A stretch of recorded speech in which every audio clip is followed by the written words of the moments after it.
Assalomu alaykum. Qadrli yurtdoshlar, obunachilar, Yevropada yurgan aka-ukalar. Sog'-salomatmisizlar? Bugun 21-iyun, haftani shanba kuni.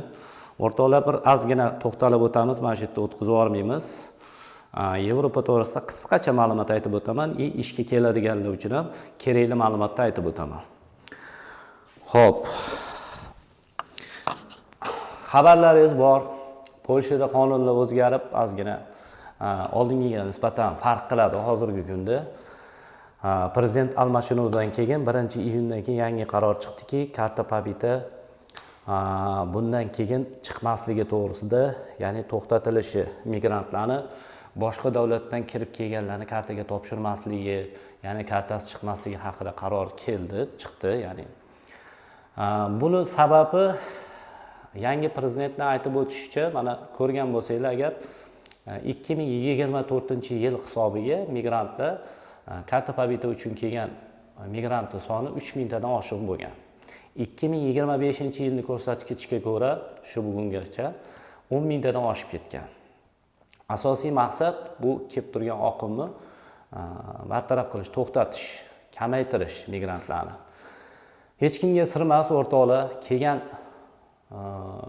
Yevropaga, ya'ni Polshaga kirib kelgan odamlarni 70-80% karta pobita uchun kirib keladi. Karta pobita olgandan keyin boshqa davlatga chiqib ketadi. Maqsad asosan shu bo'lib qolgan. Polshada qolib ishlovchilarning soni juda kam, hammasi boshqa davlatlarga ketish maqsadida. O'shaning uchun ham bu narsani cheklab, ya'ni kamaytirishni maqsad qilgani uchun ham karta pobita bundan keyin to'xtatilgan. Bu degani siz kelib ishla olmaysiz, karta pobita chiqmaydi, hamma narsa zapret degani emas, o'rtoqlar. Bemalol boshqa davlatlardan kelib ishlashingiz mumkin, imkoniyatlari bor. Oldin qanaqa bo'lsa, xuddi shunaqa shaklda davom qiladi. Deylik, Ruminiya, Bolgariya, Xorvatiya, Chexiya, Latviya, Litva va hokazo davlatlardan kelsangiz, bemalol ishga kelib, oformleniya bo'lib, ofitsialniy ish ishlashingiz mumkin. Karta pobitaga ham topshirib qo'yilasiz, faqatgina karta pobita chiqish shansini hech kimga va'da berilmaydi.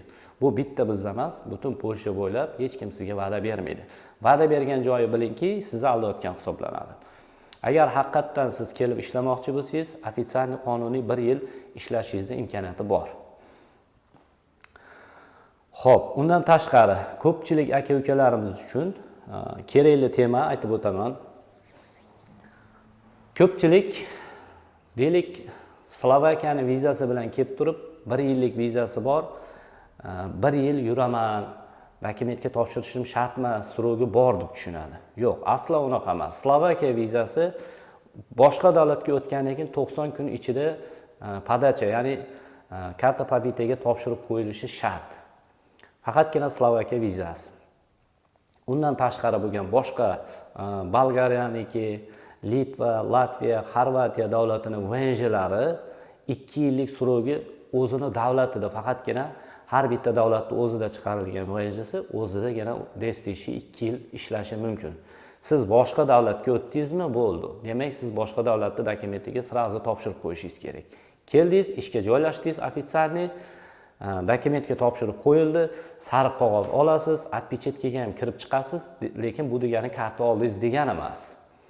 Kutasiz, agar mabodo, endi bu yog'i to'g'risi vaqt ko'rsatadi, biz ham bir narsa deya olmaymiz. Mabodo agar chiqmay qolgan taqdirda ham u yog'i nima bo'ladi degan savol bo'lishi mumkin. U yog'i atkaz bo'lsa, agar mabodo atkazdan keyin qayta apellyatsiyaga topshirib, yana dalshi ishlasa bo'ladi. Ya'ni siz vaqtdan yutasiz, yana prodlet qilib 1 yildan oshiqroq, 1,5 yilmi, taxminan 2 yilmi bu yerda qonuniy ishlab qolishingiz mumkin. Karta pobitasiz ham. O'shaning uchun sizlardan iltimosim, ko'pchilik telefon qilib, mana shu karta pobita haqida so'raydi, ishlasam bo'ladimi, borsam karta ola olamanmi, hozirgi kunda nima bo'lib turibdi? Aytib o'tgan narsalarimga amal qilsanglar, karta pobitaga hech kimga va'da berilmaydi, hech qaysi kompaniya hozirgi kunda va'da bermayapti, va'da bergani ham yolg'on gapirgan hisoblanadi. Sababi hozirgi kunda karta pobitaga topshirganingiz bilan shans juda kam karta olishingiz. Balkim vaqt o'tishi bilan nimadir o'zgarib, yaxshi tomonga ketib karta olishingiz ham mumkin. Biz faqatgina sizlarga bepul vakansiya, ish o'rinlarini va'da bera olamiz, kelsangiz ishga joylashtirib qo'yamiz.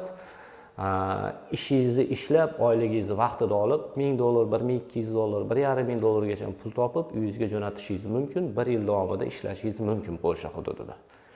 Xohlovchilar bo'lsa, bemalol ofislarimizga kelaverasizlar. Dushanbadan juma kunigacha ofisimiz ochiq. Soat ertalab 9 dan kechki soat 5 gacha ishlaymiz.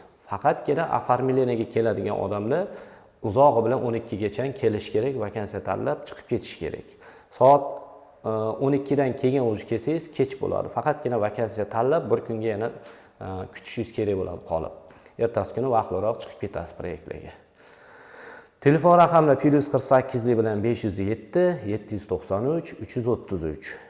Telegram, WhatsApp ishlab turibdi, Premoy ishlab turibdi. Keladiganlar bilet olsanglar, iloji boricha biletlaringizni yo'qotib qo'ymanglar. Обязательно kerak bo'ladi, saqlab qo'ying. Poyezdda kelasizmi, samolyotda kelasizmi, avtobusda kelasizmi, bu biletingiz albatta sizga asqotadi. Buni ham sababi nimaga aytib turibman?